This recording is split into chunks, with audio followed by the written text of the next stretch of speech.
வணக்கம். 3 மணி செய்திகளுக்கு வரவேற்பது நான் நந்தா. முதலில் இந்த நேரத்திற்கான தலைப்புச் செய்திகளை பார்க்கலாம். தேமுதிகவிற்கு மாநிலங்களவை சீட் தருவதாக கூறினோமா என்று எடப்பாடி பழனிசாமி கேள்வி. தேர்தல் அறிக்கையை படித்தாலே தெரியும் என்றும் பேட்டி.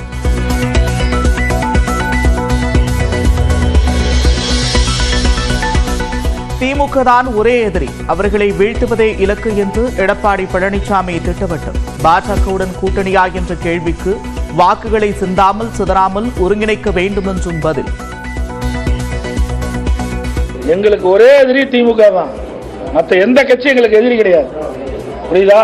திமுக வீழ்த்த வேண்டும், அதுதான் எங்களுடைய குறிக்கோள். தமிழ்நாட்டில் அடுத்த 5 நாட்களுக்கு வெப்பநிலை 3 டிகிரி செல்சியஸ் அதிகரிக்க வாய்ப்பு.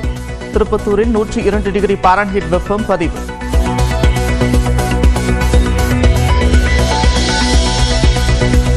சென்னையில் ஆபரண தங்கத்தின் விலை ஒரே நாளில் சவரனுக்கு 560 ரூபாய் உயர்வு. மீண்டும் சவரன் 64,000 கடந்தது.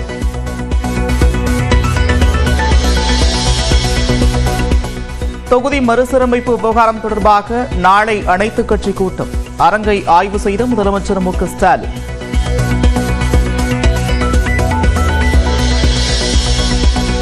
நாளை நடைபெறும் அனைத்துக் கட்சி கூட்டத்தில் அதிமுக தரப்பில் ஜெயக்குமார், இன்பதுரை பங்கேற்பார்கள். மக்கள் நீதி மய்யம் சார்பில் கமல்ஹாசனும், தாவேக சார்பில் பொருளாளர் வெங்கட்ராமனும் கலந்து கொள்ள இருப்பதாகவும் தகவல். குஜராத்தின் ஜாம்நகரில் வனவிலங்கு மறுவாழ்வு மையமான வந்தாராவை திறந்து வைத்த பிரதமர் நரேந்திர மோடி பறவை உள்ளிட்டவற்றுக்கு உணவு ஊட்டி மகிழ்ந்தார்.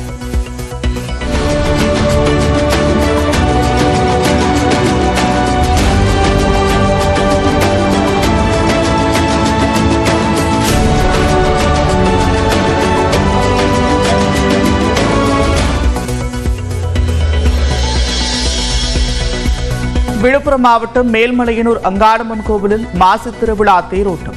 ஏராளமான பக்தர்கள் தேரை வடம் பிடித்து இழுத்து தரிசனம்.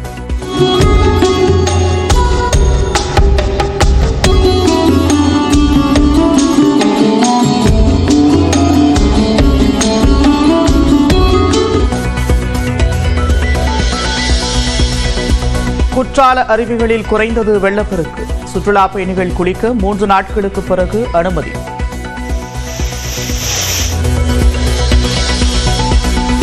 தயாளு அம்மாள் உடல்நலம் குறித்து கேட்டறிய சென்னை அப்போலோ மருத்துவமனை சென்ற முதலமைச்சர் மு க ஸ்டாலின்.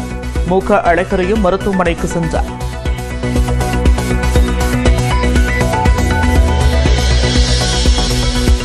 எத்தனை கேந்திரிய வித்யாலயா பள்ளிகளில் தமிழ் கற்பிக்கப்படுகிறது?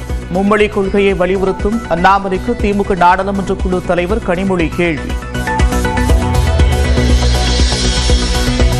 லண்டனில் 8ஆம் தேதி சிம்போனி இசை அரங்கேற்ற உள்ள இசையமைப்பாளர் இளையராஜாவை விசிக தலைவர் திருமாவளவன் நேரில் சந்தித்து வாழ்த்து.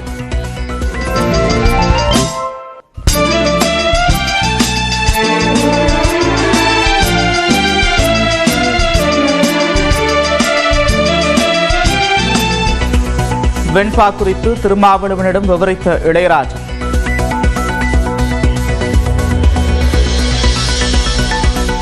கம்யூனிஸ்டுகளுக்கு சீமான் சான்றிதழ் தர வேண்டியதில்லை என்று மார்க்சிஸ்ட் கம்யூனிஸ்ட் கட்சியின் மாநில செயலாளர் சண்முகம் கண்டனம்.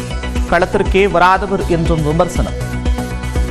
நடைபெற்ற காலம் முழுவதும் திரு சீமான் அவர்கள் கருத்து கந்தசாமியாகவும் வாயால் வலை சூடுகிற வேலையை மட்டும் செய்து கொண்டிருந்தாரே தவிர அவர் கள போராட்டத்திற்கு என்றைக்குமே வந்ததில்லை என்பதை சம்பந்தப்பட்ட பிரச்சனையால் பாதிக்கப்பட்டிருக்கிற மக்கள் அறிவார்கள்.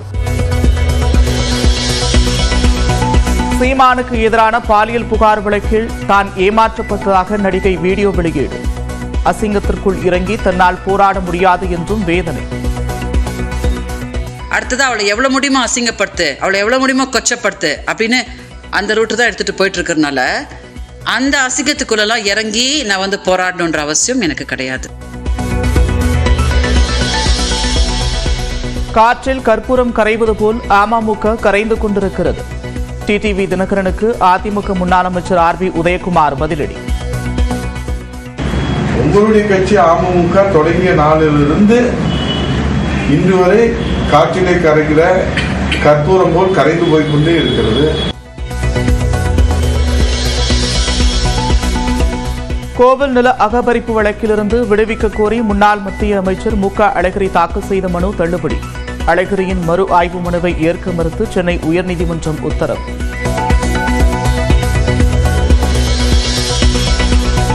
மகாராஷ்டிரா அமைச்சர் தனஞ்சய் முண்டே ராஜினாமா.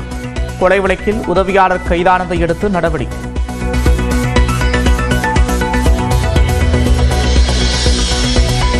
சாம்பியன்ஸ் டிராபி அரையிறுதியில் டாஸ் வென்ற ஆஸ்திரேலியா பேட்டிங்கை தேர்வு செய்தது.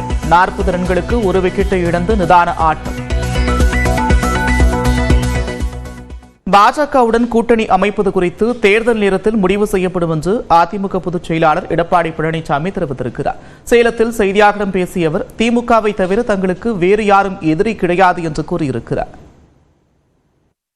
அதிமுக திராவிட முன்னேற்ற கழகத்தை வீழ்த்துவதற்கு தயாரா இருக்குது. எங்களுக்கு ஒரே எதிரி திமுக தான். மற்ற எந்த கட்சி எங்களுக்கு எதிரி கிடையாது. புரியுதா? திமுக வீழ்த்த வேண்டும், அதுதான் எங்களுடைய குறிக்கோள். ஓட்டுகள் சிதறாம, அந்த சிதறுகின்ற ஓட்டுகள் ஒருங்கிணைந்து திமுக வீழ்த்துவதுதான், மக்கள் விரோத ஆட்சி வீழ்த்துவதுதான் அண்ணா திமுக தலையாய் கடமை. அதுதான் நாங்கள் வருகிற 2026 நடக்கும். பாஜக கீஜக 6 மாசம் கழிச்சு கேளுங்க. அதாவது எல்லாமே யூகத்தின் அடிப்படையில் கேட்கிற கேள்வி. என்ன பதில் சொல்ல முடியும்? தேமுதிகவிற்கு மாநிலங்களவை சீட் தருவதாக கூறவில்லை என்று அதிமுக பொதுச் செயலாளர் எடப்பாடி பழனிசாமி தெரிவித்திருக்கிறார். சேலத்தில் செய்தியாளர்களிடம் பேசிய அவர், மக்களவை தேர்தல் கூட்டணி பேச்சுவார்த்தையின் போது எடுக்கப்பட்ட முடிவின் அடிப்படையிலேயே செயல்படுவோம் என்றும் கூறியிருக்கிறார்.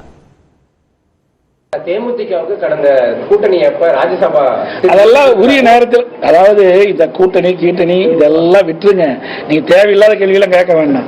புரியுதா? அது யார் சொன்னா? நாங்க தான் சொன்னோமா? சொல்லுங்க பார்க்கலாம். நாங்க சொன்னோமா? யாரும் சொல்ற கேள்வி எங்களை கேட்காதீங்க சார். நாங்க ஏதாவது வெளிப்பட்டணுமா? தேர்தல் அறிக்கை வந்ததில்ல, நாடாளுமன்ற தேர்தல் வந்ததில்ல. தேர்தல் என்ன வெளியிட்டோம் படிச்சு பாருங்க. அப்படிதான் நடந்துக்கும்.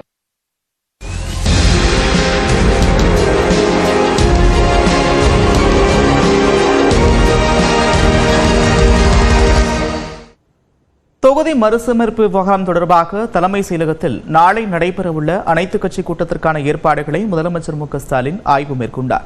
மக்கள் தொகை கணக்கெடுப்பின்படி மக்களவை தொகுதிகள் மறுசீரமைப்பு செய்ய மத்திய அரசு முடிவு செய்திருப்பதாக கூறப்படுகிறது.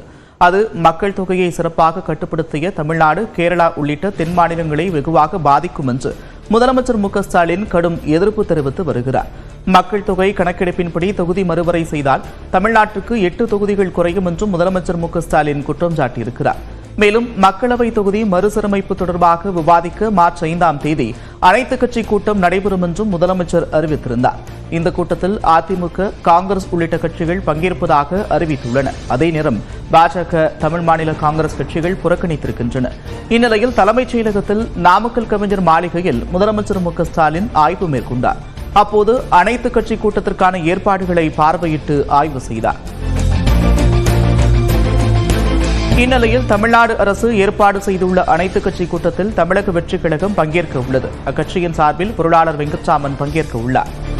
இதேபோன்று அனைத்துக் கட்சி கூட்டத்தில் மக்கள் நீதி மய்யம் கட்சியின் தலைவர் கமல்ஹாசன் பங்கேற்க இருக்கிறார்.